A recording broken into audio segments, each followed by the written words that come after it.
எல்லாருக்குமே தெரியும் படத்துக்காக தான் வந்து இவ்வளோ பெரிய பில்டப், இவ்வளோ பெரிய மீட்டிங்கு, அதிலே பாதி ஷூட்டிங்லாம் முடிச்சிட்டு இருப்பாரு. இருக்கிற மாஸ் க்ரௌடுக்கு அவர் வெளியே போய் மக்களை பார்த்தாருன்னா இன்னும் அசம்பாவிதம் நடக்குங்க. இப்போ அந்த மகாபலிபுரத்துல கூப்பிட்டு சந்திச்சார்ல, அதே மாதிரி கரூர்ல இடமே கிடைக்காதா? ஏன் பெரிய பிக் அனௌன்ஸ்மெண்ட் கொடுத்து தான் நீங்க போகணுமா? இன்ஸ்டாகிராம்லயோ இந்த ஃபேஸ்புக்ல ரீல்ஸ் போடுறவங்கள்ட்ட போய் இப்படி போடாத தம்பி, இந்த மாதிரி போய் பரப்பு பேசாத, இது தப்பு, நீ இது போய் அனலைஸ் பண்ணி பேசுங்களேன், காலே வாங்க மாட்டோம். நீங்க என்ன வேணாலும் சொல்லு, அது எனக்கு தேவையில்லை, ஹிஸ்ட்ரி தேவையில்லை, எங்க தலைவர் தான். ஆதவர்ஜுனா அந்த பொதுக்குழு கூட்டத்தில் பேசுறாரு, எனக்கு டிஎம்கே பத்தி நல்லா தெரியும், அவங்க என்னென்ன பண்ணுவாங்கன்றதை நான் 10 வருஷத்துல பார்த்துருக்கேன், அவங்க டிஎன்ஏ என்னன்றது கூட எனக்கு தெரியும் அப்படின்னு பேசியிருக்காங்க. 10 வருஷமா இருந்த டிஎன்ஏ என்ன எப்படி நடத்துவாங்கன்னு தெரியல. இவ்வளோ பெரிய இது ட்வீட் போட்டிருக்காருல்ல, அந்த 44 பேர் செத்தாங்களே, அவங்களுக்கு ஒரு கண்டாலன்ஸ் ட்வீட் போட்டிருக்காங்களா, அவங்க பேரெல்லாம் போட்டு. ஏன் இவ்வளோ நாள் போடவே இல்லை? இப்போ பிஎல்ஓக்களுக்கு அதை பத்தின விழிப்புணர்வு இல்லைன்றீங்க, மக்கள் எப்படி இருக்காங்க, எப்படி அணுகுறாங்க? பிஎல்ஓக்கே விழிப்புணர்வு இல்லை, இப்போதான் அதை கொண்டு வந்திருக்காங்க எஸ்ஆர்ன்றது. மக்களுக்கு பெரிய விழிப்புணர்வே கிடையாது, யாருமே வந்து they are not ready to do this. 3 தடவை வந்து பிஎல்ஓக்கள் வருவாங்க ஒவ்வொரு வீட்டுக்கும் அப்படின்னு சொல்லியிருக்காங்க. நான் வந்து இப்போ கிரவுண்ட் லெவல்ல இருக்கேன், எனக்கு தெரியுது என்னென்ன பண்றாங்க பிஎல்ஓ, நாங்க என்ன பண்றோம், எப்படி ஹெல்ப் பண்றோம். பிஎல்ஓக்கு இன்னும் பாதி பேருக்கு தெரியல என்ன அப்படின்னு சொல்லி, அவங்களுக்கே தெரியல. அப்ப எப்படி 30 நாள் இதை சாத்தியம்? அந்த ஃபார்மை கொடுக்குறாங்கன்னா அந்த ஃபார்மை நம்ம உடனே ஃபில் பண்ண முடியல, ஏன்னா அது அவ்வளோ டிஃபிகல்ட்டிஸ் இருக்கு. ஆல்ரெடி 15 டேஸ் கிட்ட போயிடுச்சு, இன்னும் 15 டேஸ் தான் இருக்கு, அதுக்குள்ள அதை ஃபில் பண்ணி கொடுக்கணும். அது இல்லாம 2002, 2005 பட்டியலில் வந்து ஆல்ரெடி அம்மா இருந்திருக்காங்களா, அப்பா இருந்திருக்காங்க, அதெல்லாம் நம்ம எப்படி போய் பாக்குறது? வெப்சைட்ல இருக்கு, நீங்க அந்த வெப்சைட்டை கொஞ்சம் போய் ஓபன் பண்ணுங்க. வெப்சைட் சுத்தறதுக்கே ஒரு 5-10 நிமிஷம் ஆகுது. அந்த ஃபார்மே புரியல, முதல்ல அண்டர்ஸ்டாண்ட் படிச்சவங்களுக்கே புரியல. இப்ப படிக்காத நிறைய பேர் இருப்பாங்க, நிறைய பேர் அந்த அண்டர்ஸ்டாண்ட் பண்ணிக்க முடியாத இருப்பாங்க அந்த டேர்ம்ஸ் எல்லாம். நீர்த்திரை நேயர்களுக்கு வணக்கம். திமுகவின் விளையாட்டு மேம்பாட்டு அணியிலிருந்து மாநில துணை செயலாளர் நிவேதா ஜெசிகா அவர்கள் இன்னைக்கு நம்மளோட பல விஷயங்கள் பேசுறதுக்காக வந்திருக்காங்க. வணக்கம். வணக்கம் மேம். பீகாரை தொடர்ந்து தமிழ்நாட்டிலும் இன்னைக்கு எஸ்ஐஆர் கொண்டு வரப்பட்டிருக்கு, அதனோட பணிகள் வந்து போயிட்டு இருக்கிறதா வந்து சொல்றாங்க. ஆனா அந்த பணிகள் எந்த அளவுக்கு சரியா போயிட்டு இருக்கு, மக்களுக்கு இந்த எஸ்ஐஆர் வந்து சரியான முறையில நடைபெறும் அப்படின்ற நம்பிக்கை உங்களுக்கு இருக்கா? சரியா நடைபெறுமா? கட்டாயமா கிடையாது. அதுக்காக தான் வந்து இவ்வளோ போராட்டங்கள் நேத்தி வந்து போராட்டம் பண்ணியிருந்தோம். அனைத்து கூட்டணி கட்சிகளும் சேர்ந்து எஸ்ஆருக்கு எதிர்க்காக வந்து போராட்டம் பண்ணியிருந்தோம். ஏன்னா இப்போ வந்து அவங்க எலெக்ஷன் கமிஷனில் அனௌன்ஸ் பண்ணது நவம்பர் 4th டிசம்பர் 4th வரைக்கும் அந்த எஸ்ஆர் எனுமரேஷன் ஃபார்ம் கொடுத்து முடிக்கணுன்றது. But November 4th December 4th நீங்கள் ஸ்டார்ட் பண்ண போறீங்க அப்படின்னு சொல்லியிருந்தா, அதுக்கு முன்னாடியே நீங்கள் வந்து அந்த பிஎல்ஓக்கு வந்து ஒரு இது கொடுத்துருக்கணும், ஒரு கிளாஸ் எடுத்துக்கணும், என்னென்னலாம் பண்ண போறாங்கன்றது. கிளாஸ் இப்போ எடுத்துட்டு இருக்காங்களே. இப்போ அப்போ நீங்கள் நான் டிசம்பர் 4 முடிச்சிருவீங்களே, இப்போ கிளாஸ் எடுத்து எப்போ ஃபார்மை கொடுத்து எப்போ ஃபில் பண்ணி எப்போ நடைமுறை, அதுதான் வேணான்னு சொல்றோம். எஸ்ஆரே எதிர்க்கல, என்ன சொல்றோம், இப்போ நீங்களே சொல்றீங்க இப்போ கிளாஸ் எடுத்துட்டு இருக்காங்கன்னு. அவங்க எப்போ அனௌன்ஸ் பண்ணாங்க? நவம்பர் 4 to டிசம்பர் 4 தான் இந்த ரெனுமரேஷன் ஃபார்ம் வந்து கொடுக்குற கால கொடுத்துருக்காங்க. இப்போ போய் கிளாஸ் எடுத்து எப்போ அவங்க ஃபார்மை கொடுத்து எப்போ மக்கள் ஃபில் பண்ணி எப்போ அவங்க திருப்பி அதை ரிவைஸ் பண்ணுவாங்க? சாத்தியமே கிடையாது. நீங்க அப்படி அனௌன்ஸ் பண்றீங்க அப்படின்னும் போது எலெக்ஷன் கமிஷன் அப்ப என்ன பண்ணிருக்கணும், ஓகே இவ்வளவு பெரிய ஒர்க் இருக்குன்னும் போது ஒரு 2 months ப்ரியாரே வந்து இந்த பிஎல்ஓக்கு எல்லாருக்குமே வந்து கிளாஸ் எடுத்திருக்கலாம், அந்த ஃபார்ம் எல்லாம் ரெடி பண்ணிருக்கலாம், ரெனுமரேஷன் ஃபார்ம். ஏன்னா நம்ம தமிழ்நாட்டுல 6 கோடி மக்கள் மேல இருக்கும், அந்த ஃபார்ம் எல்லாம் ரெடி பண்ணிருக்கலாம். நீங்க 4ஆம் தேதி தொடங்க போறவங்க 4ஆம் தேதி தான் அந்த ஃபார்மே ரெடி பண்றீங்க, அதுக்கப்புறம் தான் பிஎல்ஓ எல்லாம் கூப்பிட்டு வச்சு அவங்களுக்கு மீட்டிங்கை போட்டு அவங்களுக்கு கிளாஸ் எடுக்கிறீங்க. இதுக்கப்புறம் ஸ்டார்ட் பண்ணி இன்னைக்கு நம்மளுக்கு 12ஆம் தேதி ஆயிடுச்சு, இன்னும் ஒரு 10 நாள் தான் 13 நாள் தான் இருக்கு. அதுக்குள்ள எப்படி அந்த ஃபார்ம் ஃபில் பண்ணி முடிப்பாங்க? ஆனா எடப்பாடி அவர்கள் சொல்றாங்க 8 நாள்லயே வந்து எல்லாருக்குமே ஃபார்ம்லாம் கொடுத்துடலாம் அப்படின்னு சொல்றாரு.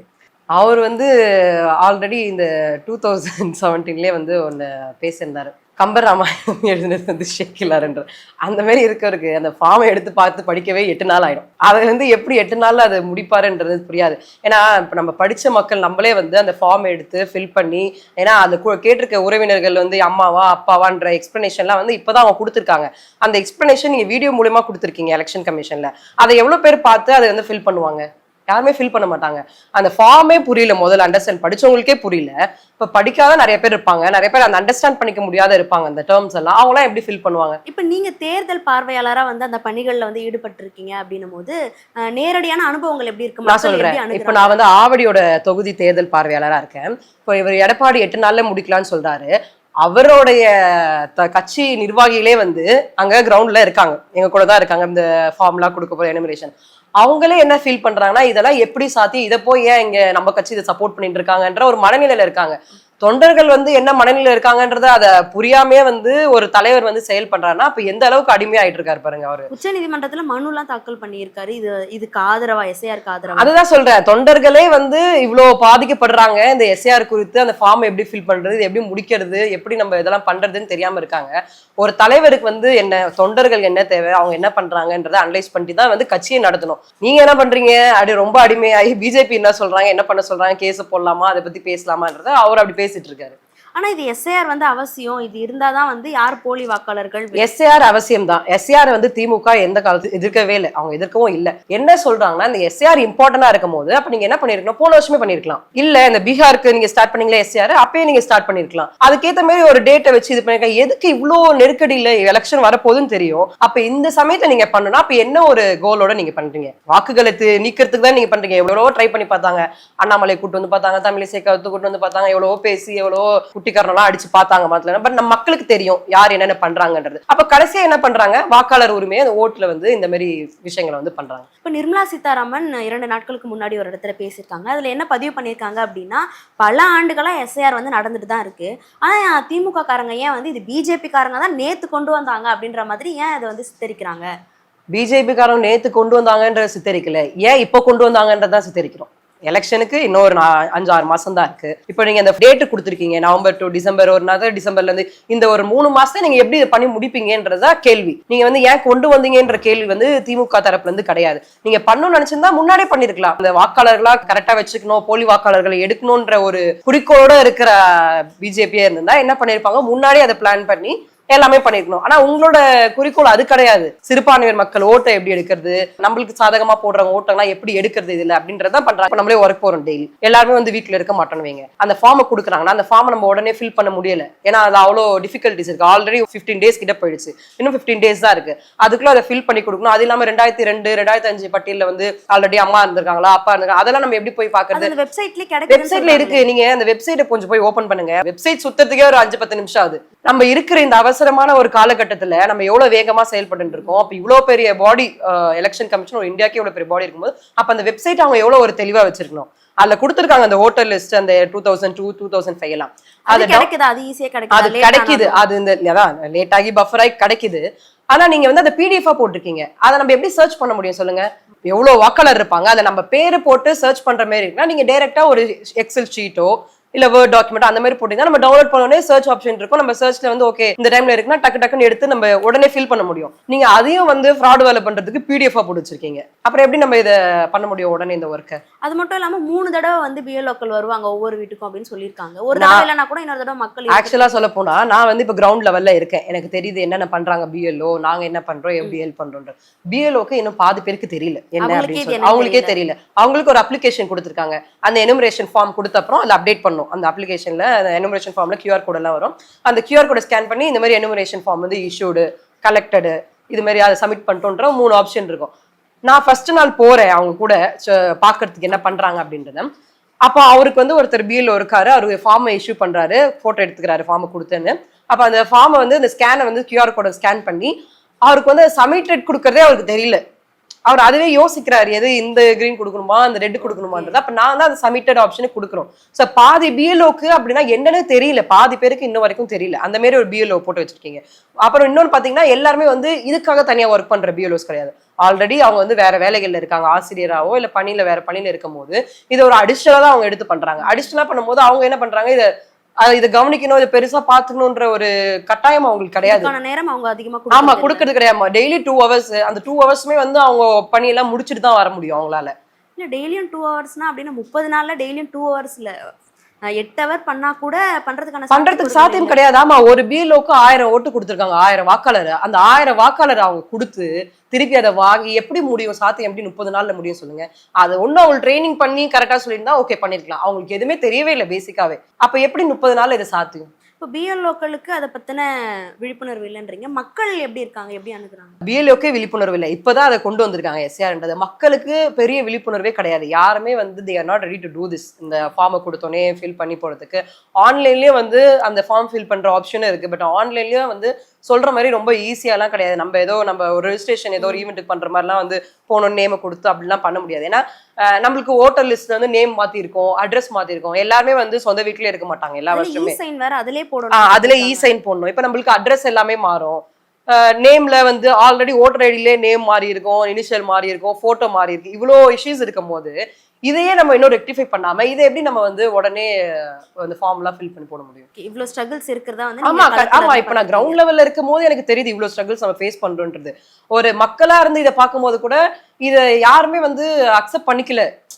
இது எதுக்கு இந்த டைம்ல நாங்களே 1008 வேலைல இருக்கோம், இதை எப்படி டக்கு டக்குன்னு பண்ண முடியும், இதை உடனே இமீடியட்டா எப்படி எல்லாரையும் பண்ண முடியும்? எல்லாரும் வந்து ஊரை விட்டு இங்க வந்து வேலை செய்வாங்க. சில பேர் சேலம்ல இருப்பாங்க, திருச்சியில இருப்பாங்க, இங்க வந்து வேலை செஞ்சுட்டு இருப்பாங்க. பட் அவங்களுக்கு வந்து அங்க இருந்திருக்க வீட்டுக்கு போயிருக்கோம்.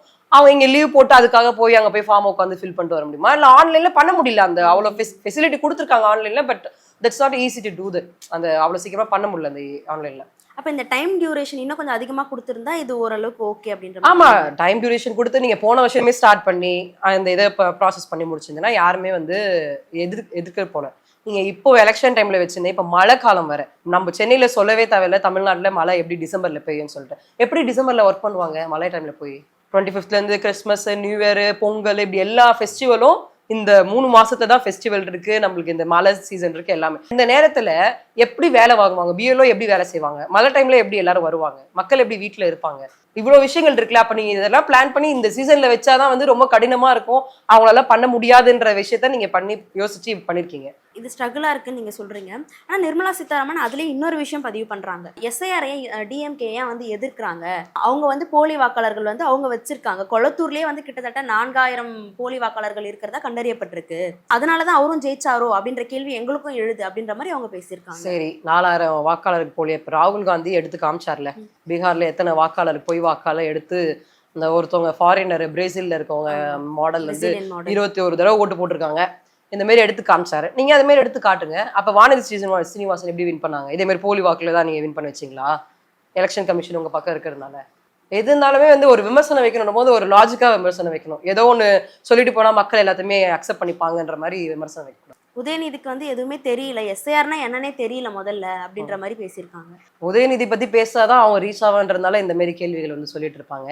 அவர் வந்து ராணிப்பேட்டைக்கு ஒரு அரசு நிகழ்ச்சியா போகும்போது கூட எஸ்ஏஆர் பத்தி தெளிவா பேசியிருந்தாரு. என்ன பண்றாங்கன்னு. அதுக்கு நாங்க ஒத்துழைக்கிறோம், வேற வழி இல்லை. இப்போ ஸ்டார்ட் பண்ணும்போது எங்களோட ஆட்களை வந்து என்னென்ன பண்ணுன்றதா மக்களுக்கு வந்து ஒரு நாங்களே இப்போ வந்து ஒரு வார் ரூம் மாதிரி வச்சிருக்கோம். இந்த மாதிரி ஏதாவது மக்களுக்கு வந்து தேவைகள் ஹெல்ப் இருக்கு, ஏதாவது பண்ணும் அப்படின்னும் போது அறிவாலயத்துல இந்த வாக்காளர்கள் இந்த எனுமரேஷன் ஃபார்ம்லாம் எப்படி ஃபில் பண்ணுன்றத ஒரு குரூப் இருக்காங்க எங்களுக்கு. அந்த வக்கீல்லாம் போட்டு இளங்கோவன் சார் தலைமையில அறிவாலயத்துல ஒரு குரூப் வச்சு இதை பப்ளிக்காவே நம்ம அறிவிச்சிருக்கோம். இது மாதிரி மக்களுக்கு ஏதாவது தேவைன்னா அந்த நம்பர் கால் பண்ணி எப்படி ஃபில் பண்ணுன்றதை ஹெல்ப் வேணா சொல்லி எங்களுக்கு கால் பண்ணலான்னு சொல்லிட்டு இந்த அளவுக்கு வந்து ஐடியா பண்ணி நாங்க சப்போர்ட் பண்றோம். இப்ப அந்த நம்பருக்கு மக்கள் யாராச்சும் கால் பண்ணி கால் பண்ணலாம். ஆமா, கேட்கறாங்க. அதுக்கு தனியா ரூம் வச்சிருக்கோம் நாங்க அறிவாலயத்துல. இதுக்கு தனியா எப்படி ஒர்க் பண்றது, எப்படி சப்போர்ட் பண்றது, எல்லாருக்குமே டிஃபிகல்ட்டா இருக்குல்ல பண்றது. என்னதான் எக்ஸ்பிளனேஷன் வந்து எவ்வளவு பேர் யூடியூப்ல வீடியோல போட்டிருந்தாலும் சரி, எலெக்ஷன் கமிஷன் வீடியோ போட்டாலும் சரி, யாருமே உட்கார்ந்து அதை பாக்குறதுக்கு தயாரா இல்லை. ஒரு 30 நிமிஷம் 1 hour வீடியோ யார் பார்ப்பாங்க சொல்லுங்க? யாருமே இப்ப இருக்க காலகட்டத்துல அதெல்லாம் பார்க்க முடியும். 1 minute வந்து ஒரு ரீல்ஸ் மாதிரி அதை போடவும் முடியாது. அந்த ஃபார்ம் ஃபில் பண்ணலாம் 1 minute சாத்தியமே கிடையாது. இப்போ உச்சநீதிமன்றம் வந்து தேர்தல் ஆணையத்துக்கு என்ன சொல்லியிருக்காங்க அப்படின்னா 2 வாரத்துக்குள்ள நீங்க தமிழக அரசுக்கு வந்து பதில் சொல்லணும் அப்படின்றது மாதிரி ஒரு உத்தரவு வந்து பிறப்பிச்சிருக்காங்க. அதை எப்படி பாக்குறீங்க? அது சொல்லியிருக்காங்க, பட் எந்த அளவுக்கு அது சாத்தியம் தெரியல.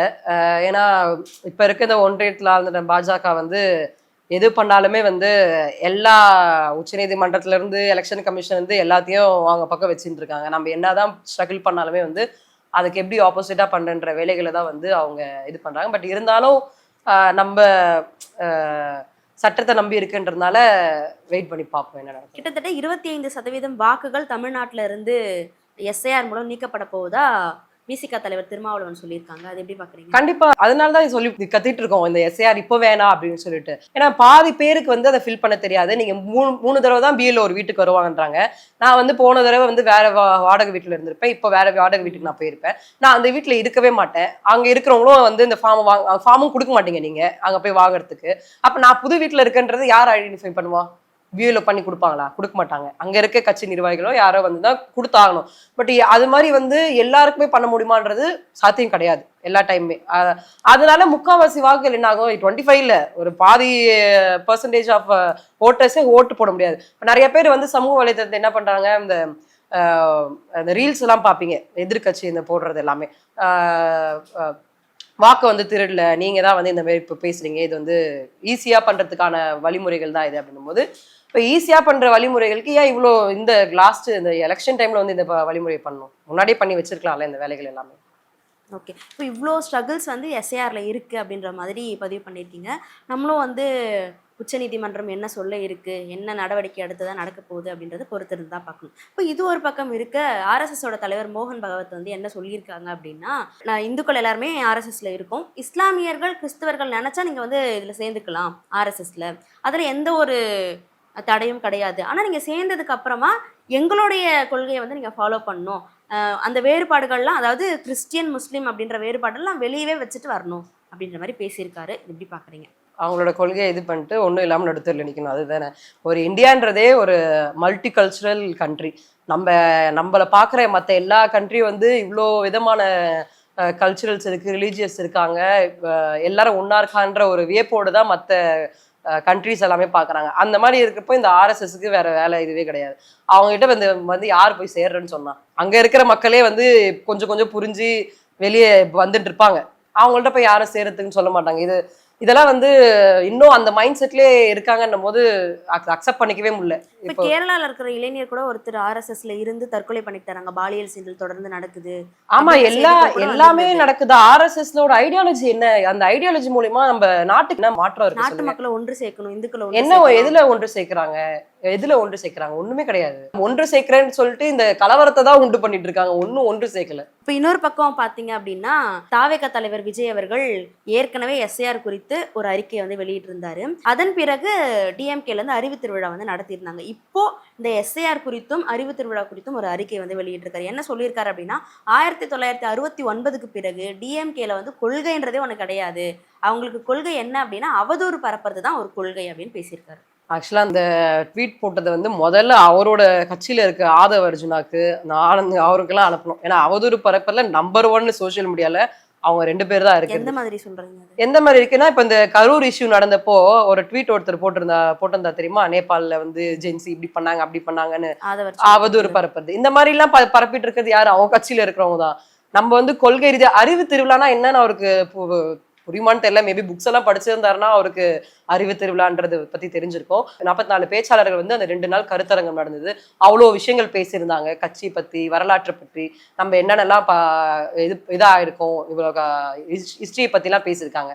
அதுல என்னமோ அவரை பத்தி தான் ஃபுல்லா பேசி அவருக்காக என்னமோ நிகழ்ச்சி பண்ண மாதிரி ஒரு அதுதான் சொல்றாரு, அறிவு திருவிழான்னு வைக்கிறேன். ஏன்னா அவர் வந்து அந்த ஒரு மைண்ட் செட் வந்து எப்பப்பா நம்மளே பேசினே இருப்பாங்க போல அப்படின்ற ஒரு நார்கஸ்டிக்கான ஒரு மைண்ட் செட் இருக்கும் தெரியுமா, நம்ம பத்தி பேசிட்டு தான் இருக்காங்க போல அப்படின்ற ஒரு இதுல இருக்காரு. இவ்வளவு பெரிய இது ட்வீட் போட்டிருக்காருல்ல, அந்த 44 பேர் செத்தாங்களே, அவங்களுக்கு ஒரு கண்டாலன்ஸ் ட்வீட் போட்டிருக்காங்கல்ல, அவங்க பேரெல்லாம் போட்டு அவங்களுக்காக ஃபீல் பண்றன்றது ஒரு ட்வீட் போட்டிருக்கலாம்ல, ஏன் இவ்வளவு நாள் போடவே இல்லை அதை பத்தி? அப்ப கூட அவரோட ஃபேன்ஸை வந்து ஒரு தரைக்குறைவா பேசக்கூடாதுன்றதுக்காக அவங்களுக்கு வந்து ஒரு நல்ல அறிகுறி ரிலேட்டடா தான் வந்து அதை பேசியிருந்தாங்க. 2-3 பேச்சாளர், 2-3 பேர் தான் பேசியிருந்தாங்க அதை பத்தி. அதை டச் பண்ணியிருந்ததே, அதுவும் வந்து எதுக்காக டச் பண்ணாங்கன்னா, இவ்வளோ யங்ஸ்டர்ஸ் இருக்காங்க, ஒரு நாலேஜ் இல்லை, இவ்வளோ படிச்சிருக்காங்க, பட் இருந்தாலும் பிளைண்டா போய் ஒரு ஃபேன் பேசிஸ்க்காக எதுவுமே அனலைஸ் பண்ணாம இருக்காங்களேன்றத அவங்கள ஒரு பாவமா வச்சுதான் பேசிருந்தோமே தவிர அவங்கள பத்தி பேசுறதுக்கு ஒரு இதுவுமே இல்லை. பெரியார் அண்ணாவோட கொள்கை வந்து மறந்துட்டு செயல்படுறாங்க அப்படின்னு பேசுவாரு. அப்ப அவங்க எப்படி செயல்படுறாங்க? பெரியார் போட்டோ, எல்லார் போட்டோ வச்சுக்கிறாங்க, அம்பேத்கர், பெரியார், அவங்க அந்த பெரியார் நடந்துட்டு இருக்காங்க? கிடையவே கிடையாது. அந்த ஒரே ஒரு இன்சிடென்ட், அந்த கரூர் இன்சிடென்ட் போதும். இந்த 41 பேர் இறந்துருக்காங்க. அதுல வந்து நீ இவ்வளவு பெரிய தலைவர்கள்லாம் வச்சிருக்க, அந்த மாரி தலைவர்கள்லாம் இந்த டைம்ல இருந்திருந்தாங்கன்னா என்ன பண்ணிருப்பாங்க? அவங்க கூட வந்து மக்களோட மக்களா இருந்திருப்பாங்க, அவங்களுக்கு ஆதரவு கொடுத்துருப்பாங்க. ஒன்னும் வீட்டுல அங்க இருந்து கிளப்பி வீட்டுக்கு வந்து என் வீட்டுல வந்து ஆதரவு வாங்கிட்டு போங்க, என் வீட்டுக்கு வாங்க, நான் உங்களுக்கு வந்து இது பண்ணி கொடுக்குறேன், ஆறுதல் சொல்றேன்றது எந்த ஒரு தலைவரும் வந்து இவ்வளோ பெரிய இப்ப இருக்கிற ஹிஸ்டரியிலேயே வந்து இந்த மாதிரி பண்ணிருக்கவே மாட்டாங்க. இல்ல, அதுக்கு என்ன சொல்றாங்க அப்படின்னா, அவருக்கு இருக்கிற மாஸ் க்ரௌடுக்கு அவர் வெளியே போய் மக்களை பார்த்தாருன்னா இன்னும் அசம்பாவிதம் நடக்குங்க, அதனாலதான் மக்களை வீட்டுக்கு கூப்பிட்டு சந்திக்கிறாரு அப்படிங்கிறாங்க. ஏங்க, எப்படி இப்போ வீட்டுக்கு இப்போ அந்த மகாபலிபுரத்துல கூப்பிட்டு சந்திச்சார்ல, அதே மாதிரி கரூர்ல இடமே கிடைக்காதா? இப்போ மகாபலிபுரத்துல மாஸ் க்ரௌட் வந்து அசம்பாவிதம் நடந்தது. ஏன் சொல்லாம போய் பண்ணிட்டு கூட அதுக்கப்புறம் நீங்க ரிலீஸ் பண்ணுங்க, இந்த மாதிரி உங்களை பார்த்தேன்னு சொல்லிட்டு. ஏன் பெரிய பிக் அனௌன்ஸ்மெண்ட் கொடுத்து தான் நீங்க போகணுமா? அப்ப அது மாதிரி கொடுத்து போனா நீங்களே வேணே கலவரத்தை தூண்டுறதுக்கு தான் அந்த மாதிரி வேலை பண்ணிட்டு இருக்கீங்க. அதனால தானே அந்த மாதிரி பண்றீங்க. இங்க கூட்டு வர அவ்வளோ 41 பேர் குடும்பத்தை வந்து நீங்க கஷ்டப்பட்டு இங்க கூட்டு வரீங்க. அவங்க என்ன மனநிலையில இருப்பாங்கன்றது கூட யோசிக்கல. கரூர்ல ஒரு இடத்த அந்த மாதிரி ஒரு இடத்த அரேஞ்ச் பண்ணியோ அங்க போய் அங்க வர வச்சா சந்திச்சு கொடுத்துருக்கலாமே அவங்களுக்கு. இல்ல அவங்க வந்து இது பொறுப்பு அவங்கன்ற மாதிரியே சொல்லி முழுக்க முழுக்க திமுகவும் போலீஸ் மண்டல தானே இது எல்லாம் பொறுப்பு. அப்ப இதுல இருந்தே தெரியுது நீங்க என்ன கொள்கையில இருக்கீங்க, என்ன கட்சி நடத்துறீங்க, என்னதான் உங்களோட இது அப்படின்றது இதுல இருந்தே தெரியுது. நீங்க ஒரு அசம்பாவிதம் நடந்துருச்சு, அதுக்கு அந்த அந்த நடத்தின நிகழ்ச்சி வந்து நம்மளோடது. இப்போ சோல் ரெஸ்பான்சிபிலிட்டியா நம்ம தான் இருக்கணும். நீங்க அந்த ரெஸ்பான்சிபிலிட்டி எடுத்து அதுக்கேற்ற மாதிரி வேலைகள் செஞ்சிருந்தீங்கன்னா நாங்களே பாராட்டிட்டு இருப்போம். நம்ம தமிழக முதலமைச்சரே என்ன சொன்னார்னா, இதை வச்சு யாரும் பேச வேணாம், யாருக்குமே எந்த ஒரு கட்சி தலைவருக்குமே வந்து அவர்கள் தொண்டர்கள் இழப்பு வந்து ரொம்ப நார்மலா இருக்காது அப்படின்றத ஒரு ஒரு தலைவர் எப்படி பேசுவாரோ அந்த மாதிரி பேசியிருந்தார். ஆனா அதையே விமர்சித்து இவர் பேசியிருந்தார். இவரோட வீடியோ எல்லாம் பாத்தீங்களா, அப்படியே எப்படி பக்காவா ஷூட்டிங் எப்படி நடக்குமோ அந்த மாதிரி சூப்பரா ஷூட் பண்ணி அழகா போட்டிருந்தாரு. ஆதவர்ஜுனா அந்த பொதுக்குழு கூட்டத்துல பேசுறாரு, எனக்கு டிஎம்கே பத்தி நல்லா தெரியும், அவங்க என்னென்ன பண்ணுவாங்கன்றத நான் 10 வருஷத்துல பார்த்திருக்கேன், அவங்க டிஎன்ஏ என்னன்றது கூட எனக்கு தெரியும் அப்படின்னு பேசியிருக்காரு. டிஎன்ஏ என்னன்னு கூட தெரிஞ்சு அதை அப்படி பார்த்தாது கட்சி நடத்துறதுக்கு தெரியலாம போயிடுச்சு. இவ்வளவு தெரியல, 10 வருஷமா இருந்த டிஎன்ஏ என்ன எப்படி நடத்துவாங்கன்னு தெரியல. அப்ப அந்த கொஞ்சம் அறிவாவது அங்க இது பண்ணிருக்கலாம்ல. அவர் எதை மீன் பண்றாரு அப்படின்னா, இந்த கரூர் சம்பவத்துக்கு இவங்க தான் காரணம், டிஎம்கே தான் காரணம் அப்படின்றது வந்து எனக்கு தெரியும். இதுல இருந்தே தெரியல யார் அவதூறு பரப்புறான்னு சொல்லிட்டு. இப்ப இவ்வளவு பெரிய ட்வீட் போடுறதுக்கு அதுதான் சொன்னேன், முதல்ல சொன்னேன், இவ்வளவு பெரிய ட்வீட்டை ஃபர்ஸ்ட் ஃபார்வர்ட் பண்ணிருக்கிறது ஆதவ அர்ஜுனுக்கு ஃபார்வர்ட் பண்ணிருக்கலாம்.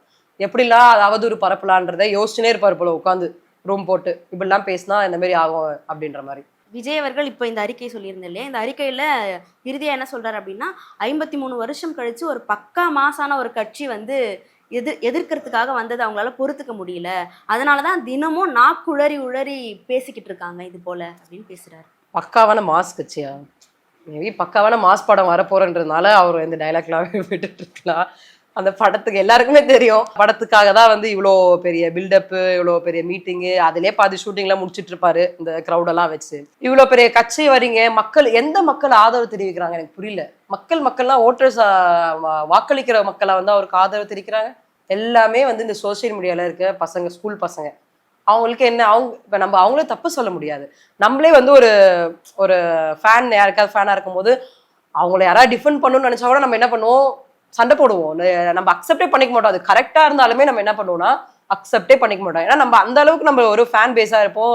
ஒரு என்ன சொல்றது, இப்போ விஜயோட ஃபேன் பேஸ் தான் அப்படிதான், விஜயோட கண்ணியாவே இருக்காங்க. என்னதான் நீங்க போய் பேசுங்க, கடைசியில நம்ம தான் எப்பா அவங்கள்ட்ட பேச முடியாது அப்படின்ற மாதிரி. ஏன்னா அவங்க அந்த அளவுக்கு வந்து நம்ம மக்கள் சொல்ல போனா ஈஸியா எமோஷனலா கனெக்ட் ஆயிடுவாங்க. அது மூவியா இருக்கட்டும், இந்த மாதிரி ஆக்டர்ஸா இருக்கணும், அவங்க கூட எமோஷனலா கனெக்ட் ஆயிடுவாங்க. அன்டில் அன்லெஸ் அவங்கள வந்து நம்ம ரெகுலரா பாக்குற வரைக்கும், அவங்கள செயல்பாடுகள் இது பண்ற வரைக்கும், அவங்கள வந்து ஒரு ஆக்டர்ஸா பார்க்கும்போது ரொம்ப எமோஷனலா கனெக்ட் ஆகி ஓகே இவருக்காக நம்ம என்னென்ன பண்ணலான்ற போது, அதனாலதான் அப்படிதான் நடந்துட்டு இருக்கேன். நம்ம என்ன, நீங்க போய் டிவிக்கேல யாராவது இந்த இன்ஸ்டாகிராம்லயோ இந்த ஃபேஸ்புக்ல ரீல்ஸ் போடுறவங்கள்ட்ட போய் இப்படி போடாத தம்பி, இந்த மாதிரி போய் பேசாத, இது தப்பு, நீ இது போய் அனலைஸ் பண்ணி பேசுங்களேன், காலே வாங்க மாட்டான். நீங்க என்ன வேணாலும் சொல்லு, அது எனக்கு தேவையில்லை, ஹிஸ்ட்ரி தேவையில்லை, நம்ம எப்படி வந்தோம், எவ்வளவு கஷ்டப்பட்டு இந்த நம்மளோட மொழிக்காக, நம்மளுடைய மக்களுக்காக எவ்வளவு போராட்டங்கள்லாம் நம்மளோட தலைவர்கள் பண்ணியிருக்காங்கன்றலாம் நம்ம எடுத்து சொல்லும் போது அதை யாருமே காலை வாங்க மாட்டாங்க. இப்ப என்ன பண்ண போறாரு, எங்க தலைவர் தான், அவ்வளோ கிரௌடு வருது, அந்த கிரௌடு எல்லாமே வந்து அவருக்கு வாக்கு செலுத்துறதுக்கான கிரௌடு வர்றது. இப்போ நம்மளுடைய அறிவு திருவிழால நம்மளோட டிசிஎம் சொல்லியிருப்பாரு, நீங்க அதை பாத்தீங்களான்னு தெரியல அந்த வீடியோவை. அந்த இப்போ ஒரு கண்காட்சி போட்டா வந்து சொல்லியிருந்தாரு, கண்காட்சி போடும் போது எஃபில் டவர் நம்ம போய் அங்கே போய் பார்க்க முடியாதப்ப இங்கே போடுறப்ப நம்ம என்ன நினைப்போம், இவ்வளோ பெருசா இருக்கு, இங்க வந்து பார்த்து இதா இருக்கும், தாஜ்மஹால் வந்து அங்க இருக்கும் டெல்லியில், அங்கே போய் பார்க்க முடியாத தான் கண்காட்சி போடுறாங்க.